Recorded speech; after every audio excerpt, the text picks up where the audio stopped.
Abra sua Bíblia, por favor, no livro de Êxodo, capítulo 28.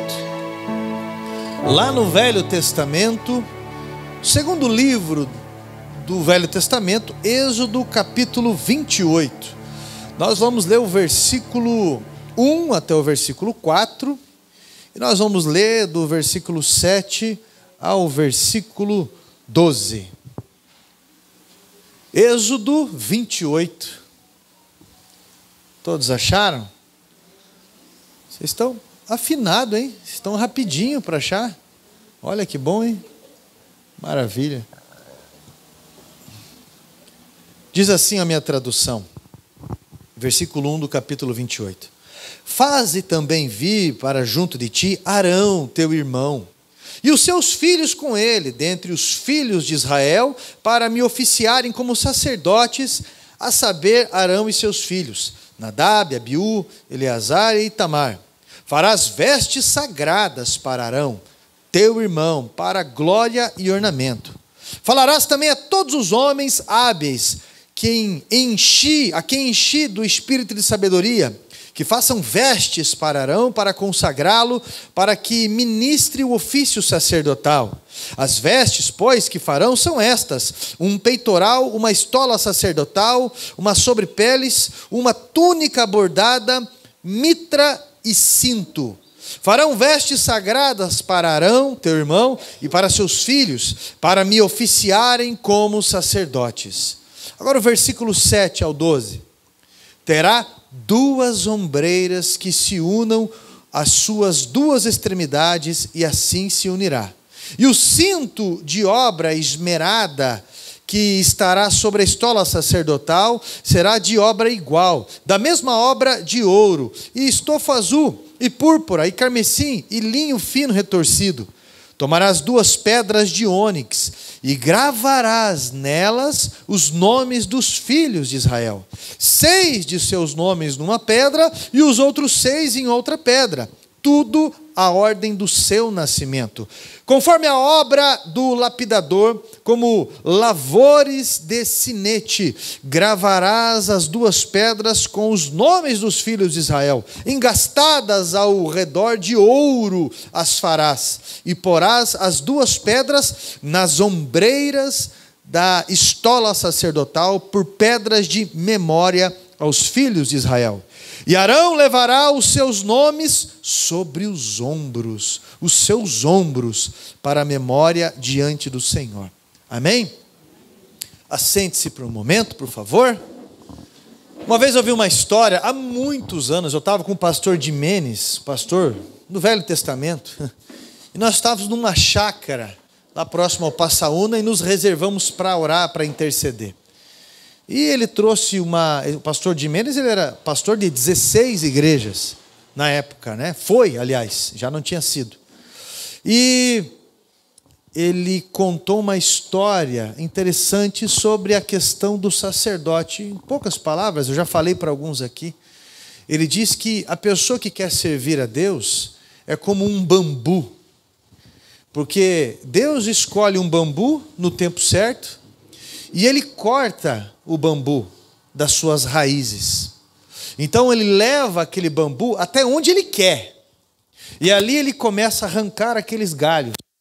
E aí a pessoa pensa, agora está pronto, né? Porque doeu bastante. Me tirou, arrancou isso, arrancou aquilo, agora não... E de repente, não está pronto não. Ele racha aquele bambu no meio. Oxe, o que sobrou de mim? Agora está pronto. Não. Ele vai tirar todos aqueles nós ali com uma marreta, um martelo e uma outra peça ali, como se fosse como que chama? Talhadeira. Tipo uma talhadeira. Agora está pronto. Não. Ele vai lixar aquilo. Aí, de repente, quando a pessoa pensa, eu não aguento mais perder, eu não aguento mais ser lapidado, né? Esgualepado. Aí ele vai pegar aquele bambu e vai colocar numa posição que aquele bambu consiga trazer água lá de cima para as pessoas beberem aqui para baixo. Você está entendendo? Eu aprendi que o profeta é boca de Deus aos homens, mas que os sacerdotes também eram bocas dos homens a Deus. Uma ligação, uma ponte. Jesus é o sumo sacerdote. Ambos serviam como mediadores entre Deus e os homens. E no capítulo 28 há um relato sobre a origem da classe sacerdotal, que começou através do sumo sacerdote chamado... Quem? Zacarias? Caifás? Como é que é o nome dele? Sarnei? Arão. Esse sumo sacerdote, sendo o primeiro sumo sacerdote, foi ungido por revelação de Deus a Moisés. Eles deveriam ser representantes de Deus e a Deus. Então, eles seriam responsáveis pelo ensino sobre Deus. Através da sua palavra, eles deveriam apresentar o povo também a Deus em intercessão, em oração, em sacrifício também. Então, definindo, eles seriam embaixadores de Deus na terra. Olha que interessante isso. Por que embaixador? Você sabe que, se no Brasil aqui, se não me engano, aqui em Curitiba tem embaixada do Paraguai. Se eu não me engano, é ali naquela rua, Avenida Batel, se eu não me engano. Ali tem uma embaixada, se eu não me engano, é ali mesmo, né? Embaixada do Paraguai. O que é uma embaixada? Aquele pedaço ali não pertence ao Brasil ali dentro. Aquela embaixada pertence ao Paraguai. Ali representa aquele país. Ele está com o Brasil ao redor, mas ali é do Paraguai. Atacar aquele espaço significa que você está atacando aquele país. O embaixador do reino, ele representa o reino dos céus. E o que é um templo onde nós nos reunimos? É um quartel-general de Deus. Você está entendendo essa concentração de fé? A importância disso? Então, eu lembro uma vez, eu já contei isso algumas vezes aqui, quando chegaram para aquele evangelista famoso, mundial, que já faleceu, chamado Billy Graham, aquele homem que pregou desde a sua juventude. Pra você ter uma ideia, ele é da época do Martin Luther King. E ele morreu esses tempos atrás, aí, se não me engano, com 98 anos, algo assim. Billy Graham, chegaram para ele e perguntaram: por que você não se candidata a presidente dos Estados Unidos? E ele respondeu: eu não posso rebaixar o meu cargo, porque eu já sou embaixador do reino de Deus.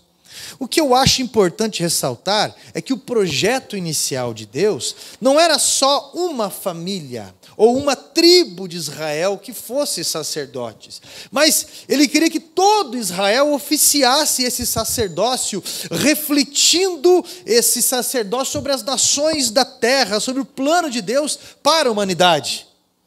Ele queria, porque Deus ele é glorificado na nossa comunhão.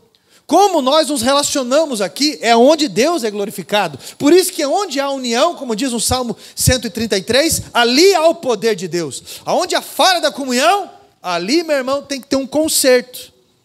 Tem que ser verdadeiro. E Deus quer que a gente o adore em espírito e em... Por isso que ele fala assim: se você vai entregar a oferta e você tem algo contra, ou algum, deixe a sua oferta. Deixa onde? No altar. E vá se reconciliar com o seu irmão, com o seu próximo, com o seu irmão. Porque Deus é glorificado nessa comunhão. Mas essa comunhão não pode existir se não tiver essa comunhão primeiro. Senão vai ter ali rixas, partidarismos, facções, fofocas, dissimulações, tantas situações que a Bíblia alerta sobre carnalidade. O pastor Rogério disse uma vez num culto, sabe o porquê disso, gente? Porque na verdade existe muito do mundo ainda dentro da gente. Então eu acho importante destacar que esse ofício, ele não se limita hoje a pastores. Esse ofício, em que sentido, pastor?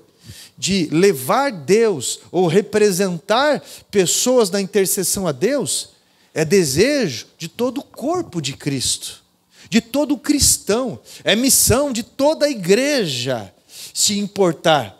Nessas três fases, você lembra aquela passagem na Bíblia em que Jesus, ele pega um cego pela mão e ele leva até um lugar e ele entrou ali lodo, passa nos olhos e pede para o rapaz se lavar. O rapaz se lava e ele fala que está enxergando as pessoas como o quê? Como árvores. Então, vai se lavar de novo. E depois ele enxerga claramente. Isso acontece com a gente. Só que algumas pessoas ficam a vida inteira sendo levadas pelas mãos, pelo sacerdote. Há pessoas que nunca entendem a visão. Sempre estão assim, ó. Não entendem a visão que Deus deu para o sacerdote, para o líder, ou seja quem for. Sempre tem que ser levado pela mão. E sempre travando. Mas há pessoas que já passaram pela essa primeira situação, em que eles lavaram e começaram, já estão vendo gente, pelo menos, já estão parando de frescura, já estão enxergando que é pessoa, que é alma, já está entendendo melhor. Agora, dificilmente uma pessoa chega a enxergar realmente como Jesus enxerga. Esse nível, essa importância. Porque até então, quando começa esse discurso, mas e eu? E eu? Você acha que a vida é? E eu? A limitação, ela é muito forte. Enquanto você ou nós estamos trabalhando para a comunhão, aí você conversa com uma pessoa e a pessoa fala, tudo bem, mas e ele? Mas e ela? Só eu? Os sacerdotes, eles deveriam se comportar como representantes atrativos de Deus. O povo, essa comunhão de Israel, os outros povos deveriam ver e deveriam falar assim, esse povo é feliz, esse povo sabe para onde está indo, esse povo tem um segredo da vida dentro deles. Quando eles abrem a boca, quando eles se comportam, é diferente. É diferente. Estou fazendo negócio, faça negócio com esse povo. Se for para pedir para trabalhar, peça o trabalho desse povo. Porque é um serralheiro honesto, é um pedreiro, é um advogado, é um médico de primeira, é uma diarista de primeira, é alguém que presta um serviço. Olha, faça negócio com essas pessoas. Porque eles vão te passar segurança, responsabilidade, horário, tudo. Você está entendendo o que eu estou falando? No entanto, por motivos adversos, Deus chega agora para Moisés e escolhe Arão como sumo sacerdote e seus parentes, os seus filhos, como sacerdotes. Então tem o sumo sacerdote e os sacerdotes. No entanto, ser parente de Arão não habilitava a pessoa para o ofício, para esse serviço sacerdotal. E no capítulo 28, Deus fala a Moisés que não bastaria ser Arão ou parente dele, mas para se representar diante de Deus, diante de Deus, deveria usar uma vestimenta que serviria para glória e ornamento.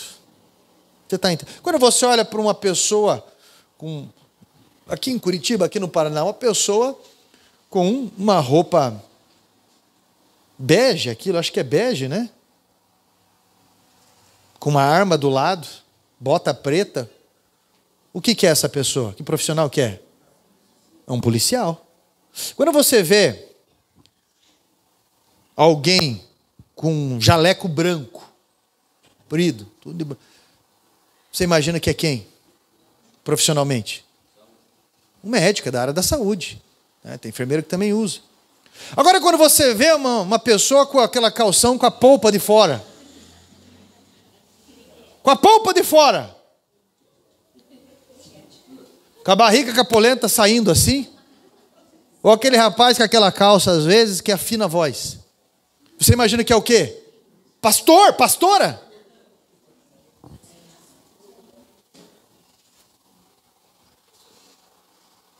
Quando você vê alguém, eu não estou falando que,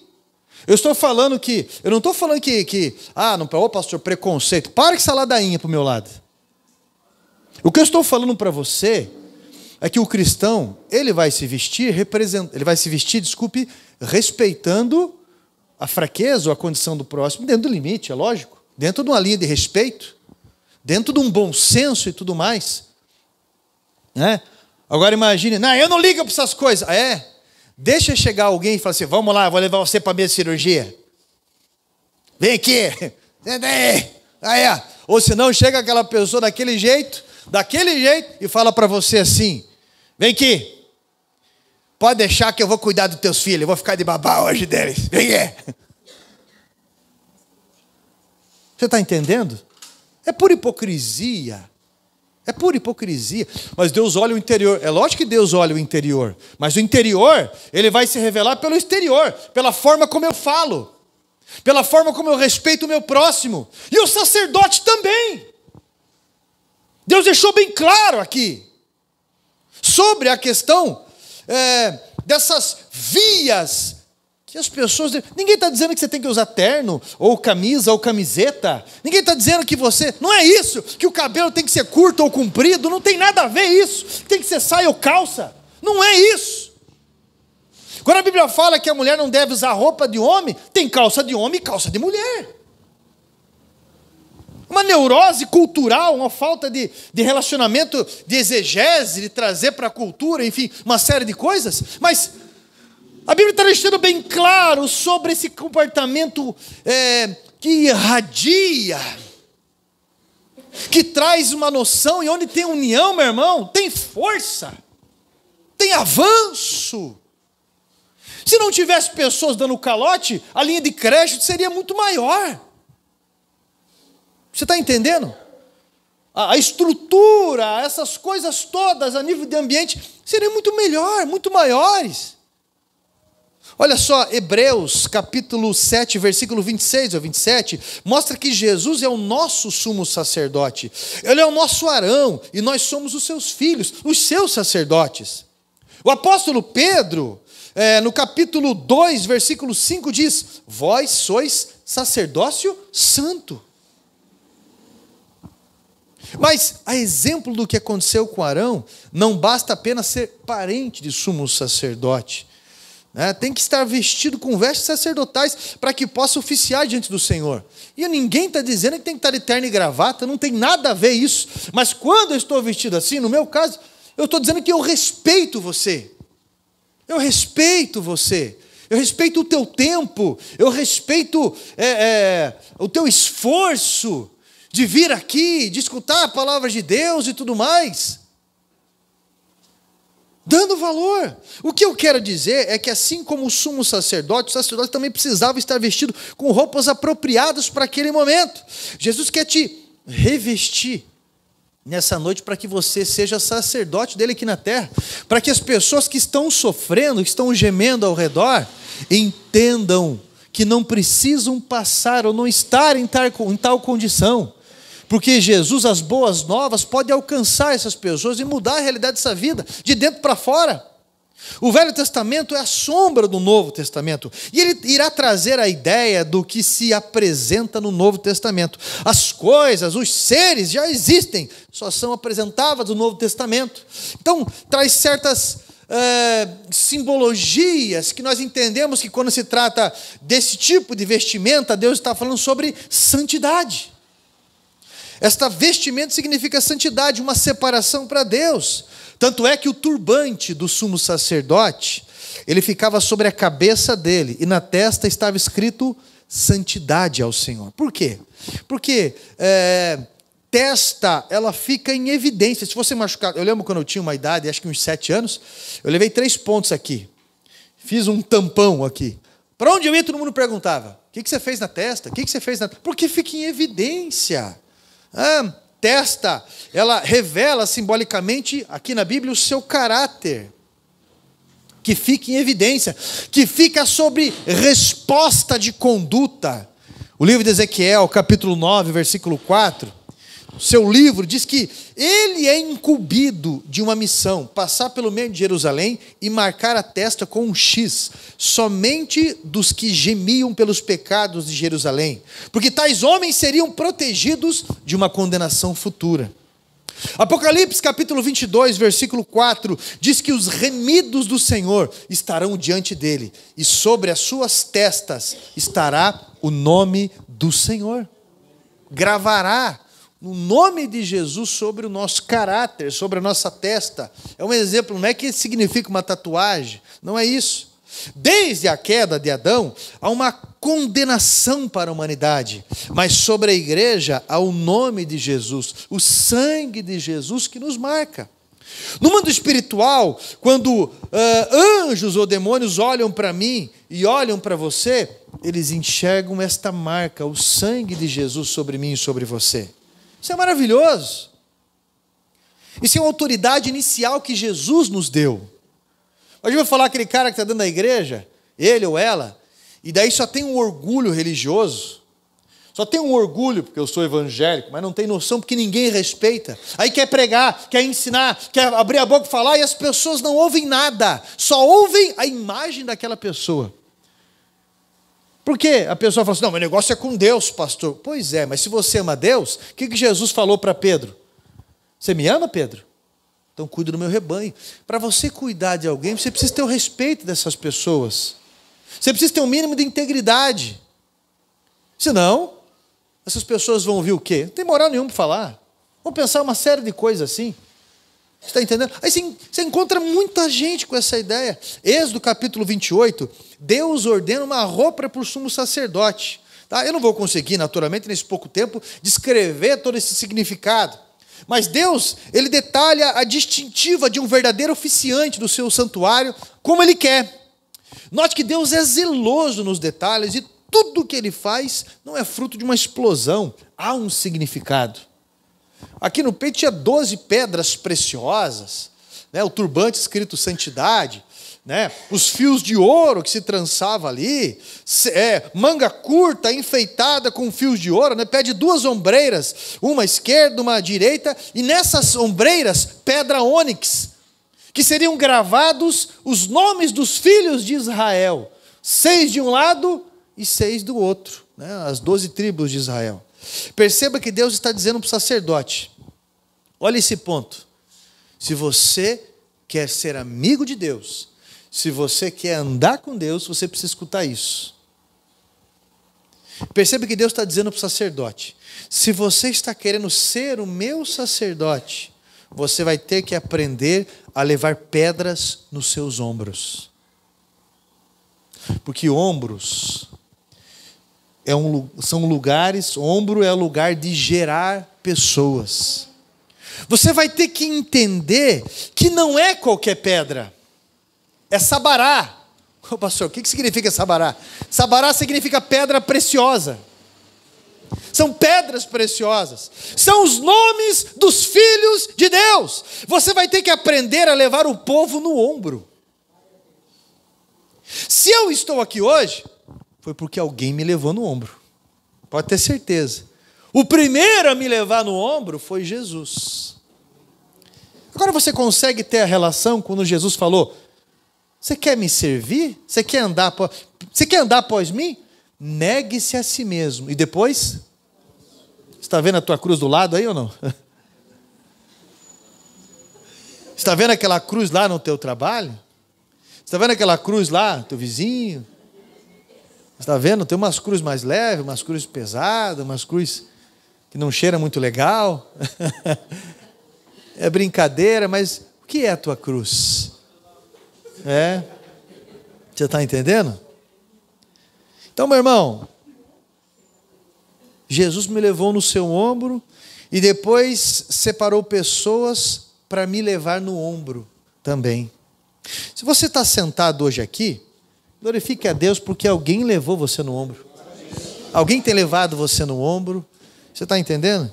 Hoje, se você pode ser chamado de filho de Deus, é porque Jesus te carregou no ombro, foi pendurado sobre a minha e a tua maldição. Não é? Então, você quer ser filho de Deus? Carregue alguém no ombro. Seja filho separado de Deus. Você está carregando alguém no ombro ou não? Estou carregando, pastor, mas está assim, ó. Sabe essa cara? Parece que tem 14 anos de idade. Homem ou mulher, não importa. Eu estou carregando, mas eu estou reclamando. Senhor, por que o senhor permitiu essa cruz para mim? Por que aquela cruz lá? Por que o senhor não permitiu uma cruz com rodinha? Por que aquela pessoa?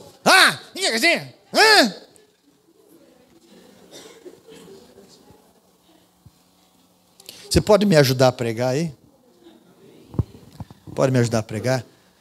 Toque no ombro de alguém e fala bem assim: obrigado por me carregar no ombro. Ou por carregar alguém, né?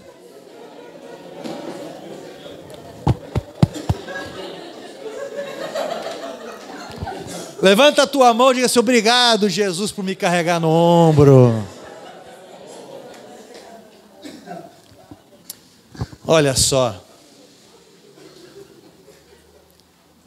Tem um versículo que as pessoas distorcem, né? Resistireis ao diácono e ele fugirá de vós. Não é esse versículo, né? Resistireis ao diabo e ele fugirá de vós. Eu vejo, olha, o Wilson recebeu até chute de criança já, na frente do banheiro. De diácono. Olha, a irmã Verinha vê, pastor, foi na minha sala hoje ali. Aí pastor não fala. Mas ela zela, ela limpa a igreja. Esse banco que está limpo aí, é ela que está carregando eu e você no colo. O Jorge, ele vem aqui, usa o produto de limpeza, né? Limpa ventilador, limpa altar, limpa tudo. E o salário deles é alto, gente. Não ganha R$1 para isso. Você está entendendo? Esse diaconato, essas pessoas estão fazendo isso. E pergunta se alguém quer entrar no diaconato. Eu não. Amar o meu próximo? Eu não, eu amo eu. Eu quero que me sirva. Eu tenho meus compromissos, ninguém tem compromisso como eu. Eu não tenho tempo, a minha idade. Eu não quero fazer nada, eu quero sentar e ouvir. Há 200 anos tem alguém pegando a tua mão e levando você. Mas nunca enxerga pessoas. Não é? Os intercessores, de manhã, de tarde, de noite. Billy Graham, uma vez, ele contou sobre algo que aconteceu na vida dele. Ele já estava com certa idade. E ele conta que ele sonhou que ele estava no céu com Jesus. E ele estava olhando, e ele passava e tinha algumas coroas muito bonitas, adornadas de pedras preciosas. E de repente ele viu a mais bonita aos seus olhos e ele falou: Jesus, aquela ali é minha, né? Jesus falou: não. Por que não é minha, Jesus? Por que seria? Mas eu ganhei milhões de almas para o Senhor. O teu evangelho eu levei por todo mundo. Ele veio uma vez aqui no Brasil, ele levou uma mensagem curtinha sobre Zaqueu, em 80 e alguma coisa. Ele fez o apelo, Maracanã, 25 mil pessoas levantaram as mãos e aceitaram a Jesus. Sim, isso aí é uma graça divina. Aí, Jesus, como não? Essa coroa é minha, não é tua não. Aí ele abriu como se fosse um clarão assim, e mostrou a igreja onde Billy Graham estava pastoreando, e falou: está vendo aquela senhorinha? Aquela senhorinha bem envergadinha, aquela que na hora de fazer almoço, fica aquele pano de prato na barriga, e fica fazendo assim, né? E faz aquela comida boa, aquele feijão com arroz bom, sabe? Aquela senhorinha, ele falou assim, ela chega a interceder por você, às vezes 3 horas por dia ou por noite. Se o teu ministério é abençoado, é por conta desses intercessores e por conta dela. Ele acordou do sonho, meio de boa, e o que não era costume dele, era que na hora do louvor, ele andasse no meio das cadeiras, dos bancos, e aquele culto ele fez diferente, ele começou a andar no meio e louvar a Deus no meio dos bancos, uma catedral, e ele encontrou aquela senhorinha ali, pegou na mão dela, levou ela até o altar, e contou sobre o sonho que ele teve. Agradeceu, honrou ela, e nos deixou, como Jesus havia revelado, esse exemplo. Tem gente que nos carrega nos ombros na intercessão. Sabia? Nos carrega nos ombros. E sabe o que é interessante? Além de carregar nos ombros, a gente vai lá e fica fazendo birra com essas pessoas, briga. Eu não gostei do pastor, porque falaram, porque não... Eu não gostei daquela ou daquele lá, porque ele... E às vezes a pessoa está intercedendo. Quão precioso é a cobertura espiritual. Os pais aqui sabem do que eu estou falando, sobre a cobertura espiritual que eles têm sobre os filhos, de intercessão e tudo mais. E alguns ainda são bem arrogantes, bem soberbos, de achar que, eu... Tem muita intercessão. Jesus dá-nos exemplo quando ele carregou Pedro no ombro. E ele falou: Pedro, você está te dando aí um de bonzão? Mas hoje Satanás pediu para malhar você como se malha o trigo, mas eu intercedi por você. Olha só, você está entendendo? Então, os obreiros aqui da igreja sempre estão preocupados, sempre estão cuidando dos jovens, dos juniores, né? Sempre estão preocupados com as áreas, pessoas apacentar, discipular, conscientizar, sempre estão, e sempre fazendo papel de ruim. Uma nada chega atrasado 200 vezes em algo que combinou, se fala alguma coisa, aí você, porque veja bem, você não sabe minha vida, ainda peita, cuidando de crianças, com os seus altos salários, mas eles, pelo menos árvore, estão enxergando, nós, pelo menos são pessoas, são almas, estão entendendo sobre isso. Os investidores, que quando vem uma situação, pastor, o senhor falou que está devendo uma transconstrução, né? Ou falou que vai comprar umas pedras, ou falou que vai fazer isso, ou fazer aquilo. Pode deixar que eu quero ofertar isso. Pastor, eu vi que está quebrado tal cadeira, pode deixar que eu compro 5. Pastor, eu vi que precisa não sei o quê, eu vi que o senhor vai viajar para não sei onde, tá para ajudar no diesel. Lá na casa da recuperação, deixa que eu compro as balas. Carrega nos ombros. Carrega. Você sabe o que é unção? Unção é um poder de atração, mas unção é a finalidade de um propósito. A pessoa nasceu para aquilo. Quanto maior a unção da pessoa, maior o poder de atração de pessoas ao redor para esse propósito. Olha o tamanho da unção de Moisés. 2 milhões de pessoas. Olha a unção de Jesus. Por isso que a unção deve ser respeitada. Por isso que Jesus falou, quando você dá um copo de água fria para um desses meus, aí pequeninos, a mim fizeste.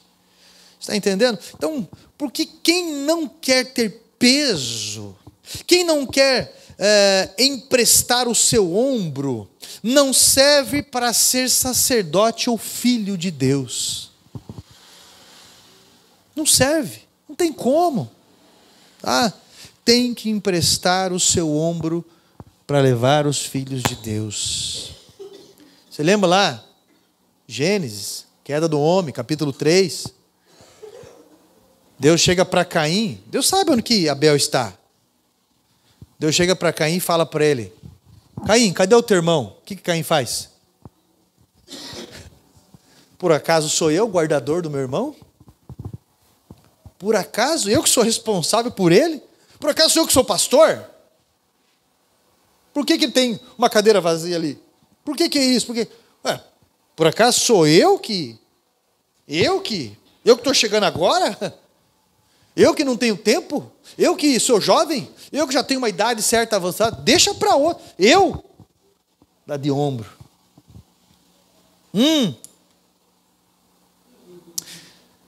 Carregar a pessoa no ombro, vai ter que ligar para quem não vem. Vai ter que passar mensagem para aquela pessoa 200 vezes. Chorar com os que choram. Orar por quem está chorando. Ouvir a mesma história, às vezes, várias vezes. Mesmo quando você não quer ouvir mais. Deixar mensagem para essas pessoas 1, 2, 3 vezes. Até ter retorno. Deus não quer só as tuas mãos habilidosas, nem só a sua mente brilhante, a sua voz linda. Deus quer o seu ombro para levar o fraco, para levar o doente, para levar o dorminhoco, o travado, o fujão. No mundo, eu cuido de mim e você cuida de você.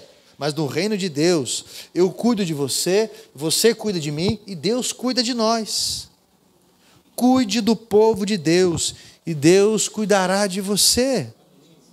Meu irmão, aguenta mais, porque Deus está gerando alguém no seu ombro. Deus está gerando. E esse outro, ele vai segurar outro, e o outro, e isso ligado forma o corpo de Cristo. Na noite em que Jesus foi traído, ele tomou o que na mão? Lembra da Santa Ceia? Tomou o pão. E ele fez o que com o pão? E disse o quê? Fazer isso? Aquele pão, ele representa o quê? Corpo de quem? De Cristo. E quem é o corpo de Cristo? Nós. E ele racha aquilo. Ele está dizendo para mim que quando eu preciso de um abraço, eu tenho que dar um abraço. Ele está dizendo para mim, como a história da figueira, olha, ele chegou para uma figueira e ela não tinha fruto. Por que ela não tinha fruto? Porque era fora de época. Então ele reprovou, ele amaldiçoou aquela figueira. Então ele foi para o templo. Quando ele chega no templo, ele fica observando. Ele fica vendo a montagem do esquema de corrupção que havia em toda aquela situação ali. Terrível, terrível. E então, ele reprova aquilo. Aquele sistema religioso, ele reprova. E ele volta, a figueira está seca. Ele está dizendo que esse sistema antigo, Velho Testamento, que só dá fruto em época, só faz quando é conveniente, não serve mais. Ele vai levantar um povo que vai dar fruto fora de época. Que quando lhe pedirem uma capa, vai lhe dar. Quando ele pedir para andar uma milha, vai andar 2. Vai oferecer outra face. Ele está dizendo que o corpo dele, para existir, tem que ser em memória dele. Na noite em que ele foi traído. Na noite em que ele foi traído. Ele ensinou, através dele, dando o primeiro passo, sobre perdão, sobre comunhão, sobre aliança. Você está entendendo? Moisés faz a estola e coloca 2 ombreiras com pedra ônix e grava os nomes das tribos. Você sabe o que significa gravar, né? Que grava não pode ser apagado. Está gravado fundo ali na pedra, né? Em cada ombro que se ligam pelas costas ali, as pedras. Não pode ser apagado. Não dá para eu deixar de ajudar. Não dá para eu negar o auxílio ou fingir que eu não vejo quem está precisando. Se você olhar para o lado, você vai ver alguém que está escondendo que precisa de uma ajuda. Mas se a gente começar a observar com os olhos de amor, a gente pode melhorar a vida de alguém que está ao nosso alcance. Se eu começar a olhar demais para a minha vida, eu vou começar a pensar, as pessoas deveriam me amar mais. As pessoas deveriam reparar que eu não tenho condições assim. As pessoas, olha aí, ó, olha lá, olha aquele carrão lá. Olha ali, aquela pessoa é milionária. O que custava me ajudar com 100 reais de gasolina? Olha aquele outro lá. O que custava me ajudar? Não está vendo que eu estou com dor nisso? Não está vendo? Eu começo a olhar para a minha vida e eu começo a pensar assim, de uma forma de autocomiseração, que dó de mim, todo mundo tem mais chance que eu, todo mundo pode mais. Mas se eu começar a reparar aqui, se eu começar a reparar ali com os olhos de Jesus, eu vou ver que eu consigo ligar alguém aos céus. Eu desligo o mal aqui e eu ligo bem aqui. Eu consigo desligar o sofrimento de aqui, porque o maior poder da igreja é o amor. E o amor, ele é prático. Ele é lógico. Você conhece aqueles românticos que fogem da realidade? Que são só bons de lábia? Só isso. Nós vamos ganhar o mundo, meu amor. Você vai ver, meu amor. Que tamanho que você quer isso, meu amor? Que carro você quer ir assim, meu amor? Vamos fazer assim. Mas não trabalha.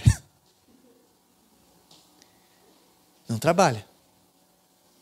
Vice-versa. Qual que é o plano? Qual que é a execução? Qual que é a lógica? Eu não estou falando que o certo é o otimismo ou o pessimismo, mas o realismo dentro da palavra de Deus, nessa prática, nos faz avançar. Meu irmão, por que você não quer aceitar Jesus? Mas eu já aceitei, pastor. Eu já levantei as minhas mãos, eu já desci as águas do batismo. Você virou uma estátua? Por que você não quer aceitar Jesus? Como assim? Negar a si mesmo e tomar a sua cruz. Sendo que nós estamos vendo o nível de necessidade de se qualificar, de entregar. Deus te levantou para isso, porque a seara, ela é muito grande, e são muito poucos aqueles que enxergam, muito poucos os ceifeiros. Você foi escolhido, você foi instruído, você é aquele bambu que foi tirado a raiz, foi trazido, está sendo preparado para trazer algo de cima aqui. Uma vez eu ouvi o pastor Manuel Dassi contou para mim de uma irmã que era da igreja dele. E o pastor Dassi mora lá no Mato Grosso, acho que alguns conheceram ele. E ele falou que a irmã procurou, e daí ela ia ajudar na secretaria da igreja. Cadastros, várias coisas da igreja. Eu tesouraria, ou mesmo assim. E daí a irmã falou, não quero não. Saiu fora da igreja. Ele falou, mas por quê? O que está acontecendo com a senhora? Deus me chamou para ganhar alma, não para cuidar de papel. Deus me chamou para ganhar alma, não para fazer esse tipo de coisa. Você vai ganhar alma e você vai fazer o que depois com ela? Pai e mãe que faz filho e não cria, no mínimo é irresponsável. Porque você vai procurar da melhor estrutura que você pode para eles. Isso se chama amor. Com toda a limitação nossa, com toda a dificuldade, nós vamos procurar dar melhor estrutura, melhor alcance, o melhor trabalho. Aí tem aqueles missionários românticos, que dizem que são missionários. Senhor, me manda lá para Nova Zelândia, onde se come feto. É verdade. Porque eu quero instruir, eu quero ajudar aquelas pessoas. Porque aquele vizinho meu incircunciso, eu não aguento olhar para a cara de manhã. E a lógica de tudo isso.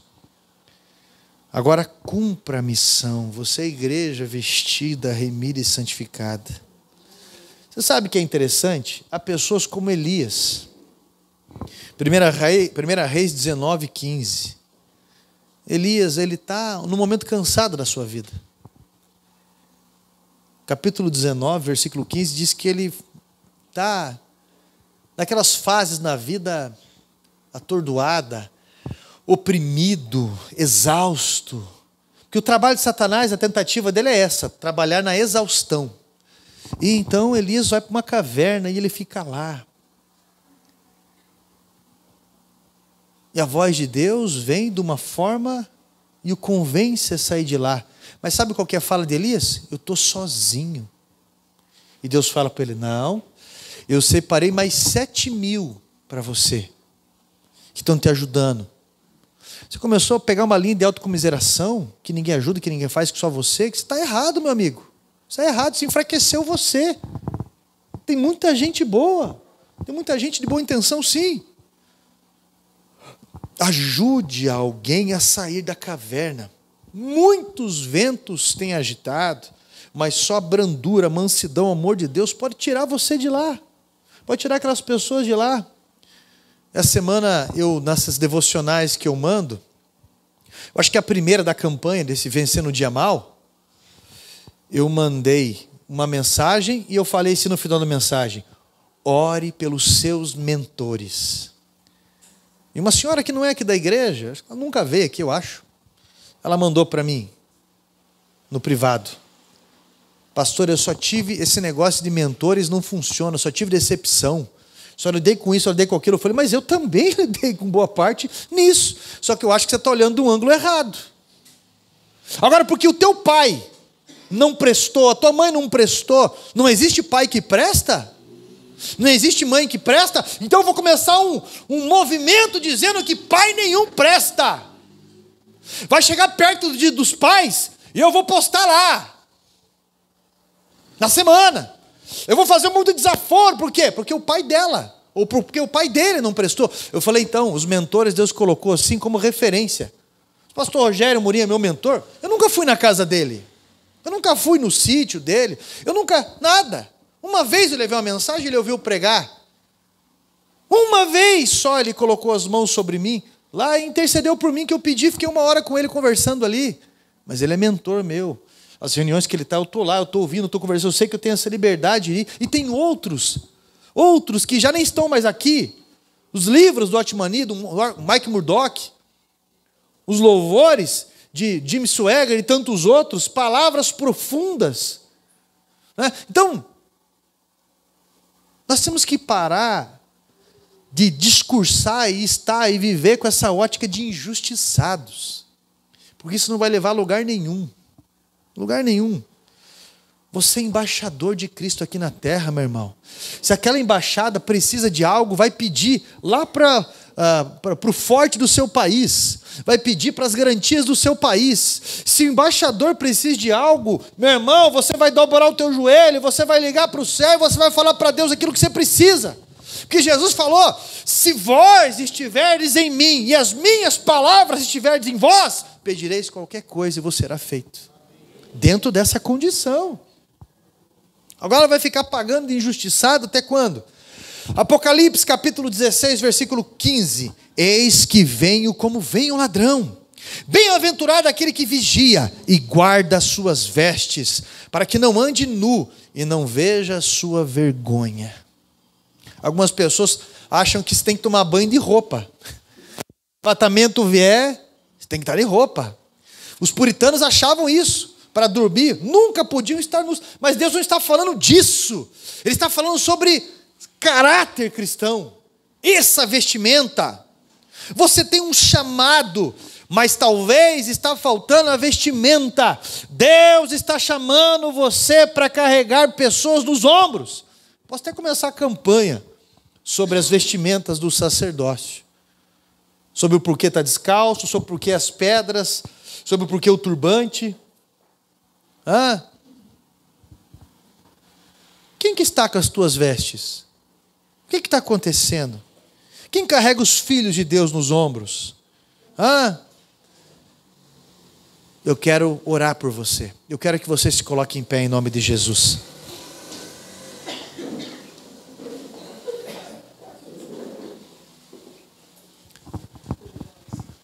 Jesus fala na palavra de Deus assim: no último dia, apresente as tuas mãos, eu quero ver o que você fez pelo meio do corpo. Eu quero ver o que você fez por meio do corpo. Apresente as tuas mãos. Coloca a mão no teu peito assim, fecha os teus olhos. Para você ter uma herança, você tem que ser filho. Jesus nos chama para ser filho. O pródigo, aquele distante, que herança que vai ter? Jesus está nos chamando para perto dele. Quem que é a cruz que você precisa carregar? Quais são essas cruzes? E você sabe que muita gente não está conseguindo carregar uma cruz, porque carrega nos seus ombros um orgulho, que pesa mais do que a cruz. Carrega nos seus ombros um egoísmo, uma desculpa que pesa mais do que a cruz. E hoje você vai colocar nos teus ombros, você vai assumir a tua postura de cristão, você vai assumir a tua postura, esse culto de primícias, esse início, você vai se portar diante de Deus com essas vestimentas sacerdotais para se apresentar diante dele. E você vai começar a ver uma realidade mudada na tua vida e dessas pessoas ao redor. Mude essa consciência. Deus vai trabalhar em você. Deus vai libertar de vícios. Deus vai mudar passos. Deus vai abrir portas. Mas Ele quer ver o amor em você. E isso é prático. Eu vou orar por você. Eu vou orar por você. E você vai colocar essa disposição aos céus. Qual equipe você vai ajudar? Qual pessoa você vai auxiliar? O que você vai fazer? De que forma você vai se posicionar? Chega de desculpas. Chega de se esconder atrás de moitas. Você não tem vergonha? Mas Senhor, eu estou nu. Eu estou nu. E o Senhor vai falar: quem te disse que você está nu? Deus fez uma vestimenta para você através do cordeiro que foi sacrificado. Para de se esconder dele. Para de ter medo de perder. Para de ter medo de se ligar aos céus. Santo Deus, o Senhor sabe de cada pessoa que trouxe o quilo hoje. O Senhor sabe de cada pessoa que realmente tem se preocupado com o próximo. Sabe de cada pessoa, Pai, que tem visado almas, aqueles que estão sendo carregados pelas mãos, aqueles que já estão enxergando alguma coisa, e aqueles que estão enxergando como o Senhor, em nome de Jesus Cristo. coloca visão nesse coração, sara esses olhos espirituais, para que entendam a importância, para que se coloquem na posição de ministros do Senhor, de servir na tua casa, de servir o próximo. Pai, o Senhor sabe que o diaconato, ele necessita de soldados dispostos, que o ministério de louvor, que cada equipe, cada ministério da igreja precisa se encorpar para ter força e união. O Senhor sabe, Pai, que o Senhor levantou essa vida com propósitos. Coloca coragem, dá consciência pura, o esforço, a valentia, para que essas desculpas caiam por terra, para que haja vergonha disso, para que assuma a sua cruz e faça valer a pena. Em nome de Jesus Cristo, Santo Deus, o orgulho que estava imperando nos ombros, o egoísmo, os discursos que não é, que as desculpas que se tem, que não é o meu número, não é para isso, que isso tenha caído por terra em nome de Jesus Cristo. Santo Deus, ministra sobre essas vestimentas, assim, meu Pai, segundo a decisão, as palavras de todos que estão aqui. Ouça a oração, ouça a confissão, ouça, Senhor amado, e recolha diante do teu altar a decisão de cada pessoa aqui, em te servir e como te servir, no corpo do Senhor. Assim, Pai, nós ligamos aos céus e o agradecemos em nome de Jesus. Amém.